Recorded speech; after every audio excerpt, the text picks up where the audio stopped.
we're doing something a little bit different. Jane Gallagher with the Chatham Journal. I got Zach Smith. We got a lot of talented people here in Chatham County, and Zach has been working on developing what would be the proper term for what you're developing? It's a voice AI dungeon master for Dungeons and Dragons. So it'll run a D&D game for you. See, it's not like in the old days. It will run the. But look, you got dice here. You need those. I do need those, Yeah. even though I'm doing voice AI. Yeah. If you Okay. want to stay true to the game, you have to roll the dice. All right. And we were talking to Jenna downstairs earlier. We're in the podcast room here at 79 West. You mentioned that there's several clubs, live clubs around the area. Yes. So there's always individuals that join together and play on a regular basis. But then the Chatham Library has Thursday nights. I think it's for 16 and up. I've never played, but I always see it when I go there, this advertisement. So Okay. if you're interested in D&D, check that out. Or if you want to play with Quest Mouse, which is currently what I'm working on, and it's an alpha, so it's not available to the public yet. Put your name on the waiting list, questmouse.com. How'd you decide on the name Quest Mouse? Of all the names out there, why Quest Mouse? It's not a particularly good name, but it's perfectly adequate. The reason I picked Quest Mouse is because the domain name's available. Okay. It's easy to pronounce, and it's somewhat approachable. So it's not something that's really obscure or sounds too dark. So that's how it came about. All right. And I didn't spend a lot of time on it, the name. Well, no, I was going to compliment you on it, but no, you can downplay the fact you didn't spend a lot of time on it. You can look, if this is successful, this can grow into a Quest Mouse empire, can't it? Maybe. Maybe. All right. So, we're going to play through this, and you're watching. I'm recording this on an iPhone right now. Zach is going to be recording the game. I've been assigned. I'm the dwarf with an axe, but I do have some. I think some that's power. fitting.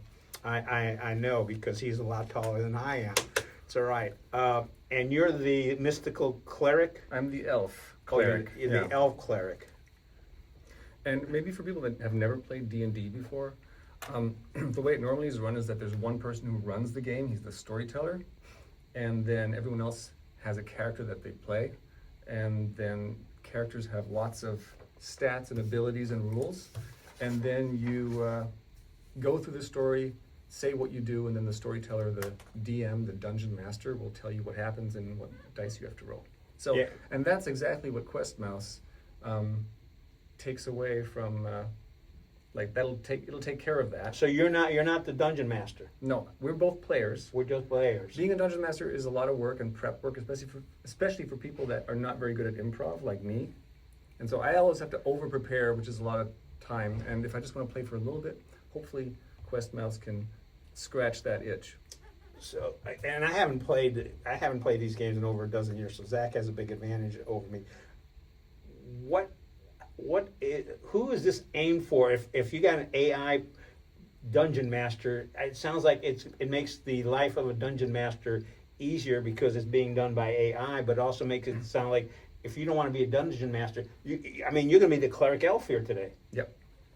So So in-person D&D is always more fun and better, Right. but there's something that approximates it, and hopefully will get good enough to be widely released, and that's what Quest Mouse is hoping to become. So if you want to play just for a little bit, or if you have no time to prepare, or you don't want to DM, then you can get together by yourself or with your friends and just play. Now, when you say if I don't want to pay for a long time or a little bit, can I pause it with this option? Yep, you can pause the game, resume it anytime. All right, and that's kind of hard when you're doing it in person.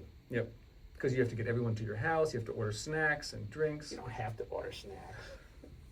Well, Zach, look, you got to go over to Zach's house because he offers up I got drinks. the snacks. Bring your own stuff. All right. So, how'd you get interested in doing this? How long have you been playing Dungeons and Dragons? I started playing as a kid, Okay. and my parents didn't like it at all because the pictures were so ugly, like the monsters and things like that. And then I stopped playing. I didn't pick it up until maybe 8 years ago when I met someone in the neighborhood that was playing. I was like, oh, I should get back into that.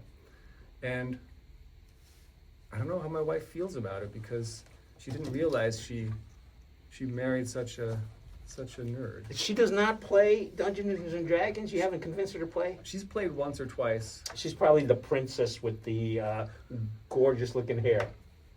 No, she's the one time she played, she was this really strong warrior lady that kicked everyone's ass. Well, you know what? That's the kind of woman I like. I married a nurse, so she could kick my butt.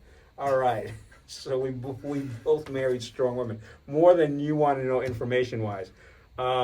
Okay, so you got back into it slightly. At what point did you say, hey, you know what? Let's look at this AI option. Yeah, so I started a software company many years ago, and I exited that company last year. Okay. And I hadn't been doing that much hands-on development for a while. And so I thought maybe I could combine things that I care about, like Dungeons and Dragons and coding, and kind of use some of the new AI development tools that are out. And so it started as a side project, and now we're here. And I'm devoting probably too much time to it, and also doing some fractional CTO and product management consulting on the side. And actually, no, this is my side project. The fractional work is my main gig. That's what keeps your wife happy. Yes. And so, yeah, here we are. When was the kind of click it moment that says, ooh, this is going to work? Because I know it can sometimes be aggravating, because aren't there times sometimes you kind of get stuck and you're like trying to figure out how to make things work? Yeah, so January, February this month, or this year, were kind of tough because,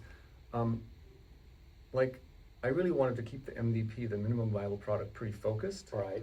On kind of giving the D&D experience. And one big part of D&D is the combat, and it's pretty complicated, has a lot of rules and mechanics that have to be right. And so that's where I spent most of my time initially, because I knew that would be the most difficult. And I think there was kind of a breakthrough in March or so that I thought, yeah, this is going to work. And then all the easier features started coming out as well, and so I started working on that. So if they ever come out with a Stranger Things 2026, this is how they're going to play? I don't know. I hope they play in person, because that's more fun to watch. All right.